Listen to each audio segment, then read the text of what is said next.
Join us on Patreon and become part of our journey to uncover history's untold stories. Your support helps us create in-depth content, bring hidden narratives to life, and keep history alive for everyone.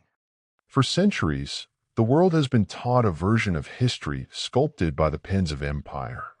And within those silent, dusty corridors of museums, churches, and universities, one truth has remained buried under generations of academic whitewashing: the identity and legacy of the Black Israelites. These were not simply forgotten figures in a distant biblical past. They were real people, Black people, whose culture, lineage, and sacred memory were systematically erased, discredited, or rebranded by the very institutions that claim to protect historical truth. The story of the Black Israelites is not only a matter of race and religion, it is a matter of truth and power. And for the first time in generations, the voices buried in ancient scrolls, colonial dispatches, and neglected African traditions are beginning to rise again. The narrative of the Israelites has, for the last 2,000 years, largely been controlled by European Christian and Jewish scholars. From the Renaissance to the Enlightenment, to the birth of modern biblical archaeology in the 19th century, these scholars filter their studies through Eurocentric frameworks that served colonial and racial ideologies. The biblical Hebrews, figures such as Moses, David, and Solomon, were frequently depicted as light-skinned, even European in appearance. But the original texts themselves, particularly when interpreted through the lens of African oral history, Semitic linguistics, and ancient Near Eastern culture, suggest a different picture. The Israelites were a Semitic people rooted in the Afro-Asiatic world, and their earliest identity is closely tied to Black and brown populations of Northeast Africa and the Levant. Long before the invention of white Jesus or the romanticized European depictions of biblical patriarchs, ancient writers from both within and outside Israelite culture described the people of Judah and Israel as having dark skin. In the Babylonian Talmud, Sanhedrin 94a, the Israelites are associated with the black-skinned Cushites. The Hebrew term Cushi was used interchangeably in ancient Jewish writings to refer to people of African descent. The prophet Jeremiah in 1323 rhetorically asked, "Can the Ethiopian change his skin or the leopard his spots?"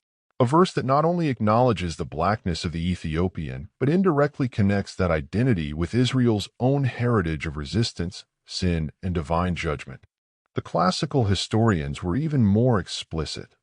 Diodorus Siculus, a Greek historian of the 1st century BCE, described the Jews as descendants of the Ethiopians, claiming that they were originally Egyptians and migrated to Palestine during antiquity. Tacitus, a Roman senator and historian, similarly suggested that the Jews hailed from Ethiopia. These aren't obscure conspiracy theories. They are widely available in the archives of ancient literature, but are rarely emphasized in mainstream Western academia. The suppression of this truth intensified during the 17th through 20th centuries when European colonial powers, driven by both religious fervor and economic ambition, carved up the African continent and enslaved millions of its inhabitants. To justify their brutal transatlantic slavery system, they crafted a theological lie that Africans were descendants of Ham, cursed to be servants of servants because of Noah's judgment.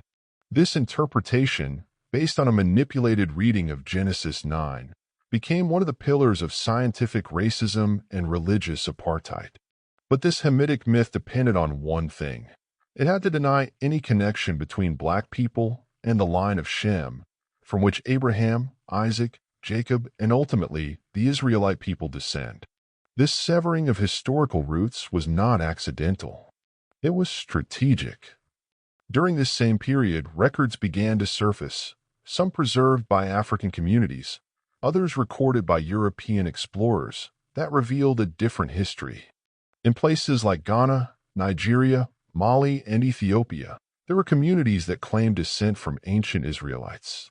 The Igbo of Nigeria, for instance, maintained powerful oral traditions and cultural practices such as circumcision on the 8th day, dietary laws, Sabbath observance, and Levitical-style priesthood rituals, all in alignment with Torah commandments.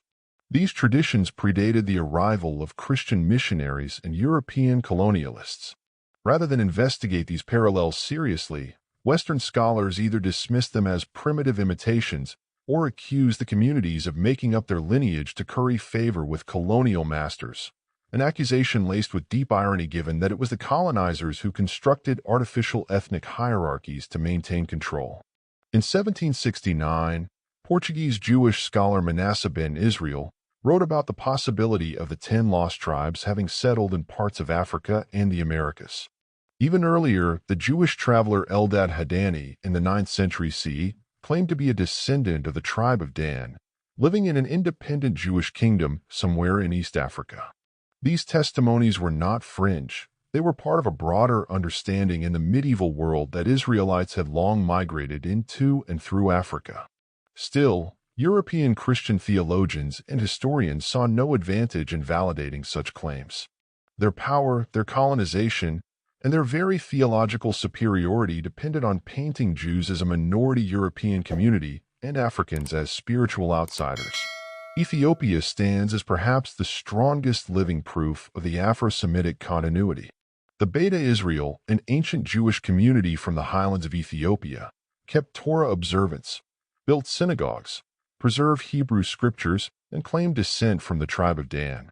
Their existence was often ridiculed or denied by Western Jewish leaders until political necessity and genetic testing in the late 20th century forced Israel to recognize them. Operation Moses and Operation Solomon, two Israeli airlift missions in the 1980s and 1990s, transported thousands of Ethiopian Jews to Israel. But even today, many of them face discrimination in Israel from European Ashkenazi elites, a reflection of the long-standing racial bias embedded in the modern Jewish identity that had been filtered through white European lenses. Even in the Americas, the echoes of Black Israelite identity persisted. In the 18th and 19th centuries, African Americans, many of whom had been forcibly removed from West Africa, where Israelite traditions endured, began forming religious movements that reclaimed their Hebrew roots. From the Church of God and Saints of Christ in the 1890s to the rise of the Commandment Keepers under Rabbi Wentworth Arthur Matthew in Harlem during the 20th century, these Black spiritual leaders preached a theology that Black people were the true descendants of the ancient Israelites. This theology was not based on hatred, as some critics claimed.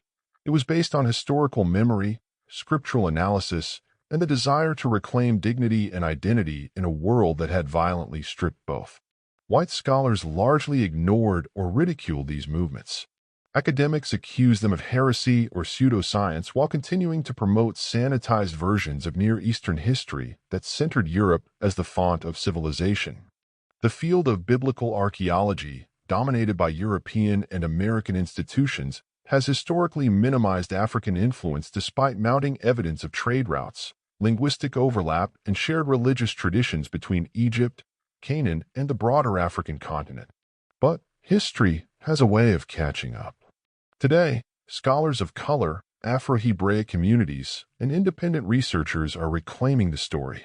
DNA studies show that some West African communities indeed share genetic markers with Semitic populations. Linguists have found Hebrew root words embedded in African dialects. And most importantly, African oral traditions, passed down through generations despite slavery and colonization, continue to assert with unwavering clarity, "We are the children of Israel." The question is no longer whether Black Israelites existed. The question is why their history was buried and who benefits from its silence. The lie that separated Black people from the story of Israel was not just about race or theology. It was about power, about deciding who gets to be chosen, who gets to be called human, who gets to inherit the promises of history.